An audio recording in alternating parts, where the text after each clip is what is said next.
Water tank and septic tank குழி எடுத்ததுக்கப்புறமா water டேங்க்குக்கான construction work start பண்ணிட்டாங்க. நாங்கள் இப்போ கட்டியிருக்கிற வாட்டர் டேங்க்கான அளவு என்னன்னு கேட்டிங்கன்னா 9 ஃபீட்டுக்கு எடுத்திருக்காங்க. இது 1000 லிட்டருக்கு வாட்டர் ஸ்டோர் பண்ணலான்னு சொல்லியிருக்காங்க. இது குழி எடுத்ததுக்கான லேபர் காஸ்ட்டு 4700 கொடுத்துருக்கோம். செப்டிக் டேங்க்குக்கு செப்பரேட்டாக வரும். அதை நான் இன்னொரு வீடியோவில் சொல்கிறேன். ஸோ வாட்டர் டேங்க் கன்ஸ்ட்ரக்ஷனுக்கு செங்கலில் வச்சு தான் கன்ஸ்ட்ரக்ட் பண்ணியிருக்காங்க. இப்போ நம்ம தட்டுறோம் இல்லையா, இந்த அளவுக்கு சவுண்டு வந்தால் தான்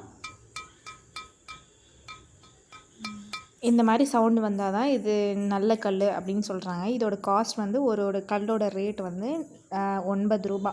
ஸோ இந்த வாட்டர் டேங்க் கட்டுறதுக்காக 2000 செங்கல் தேவைப்படும்னு சொல்லியிருந்தாங்க. ஒரு கல்லோட ரேட் ₹9ன்ற ப்ரைஸுக்கு 2000 கல் வாங்கியிருந்தோம்.